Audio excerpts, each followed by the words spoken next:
1,25,30,000 রাবারের বাগান আছে, পরিবার আছে, রাবার চাষ করে।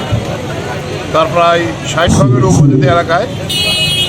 ফলে তারা 18-র পর থেকে রাবারের কোনো দাম নেই, স্মোক হাউস করতে কোনো সাহায্য করে না, বিমা নেই। ইন্দো এশিয়ান চুক্তির ফলে এই দাম কমে গেছে।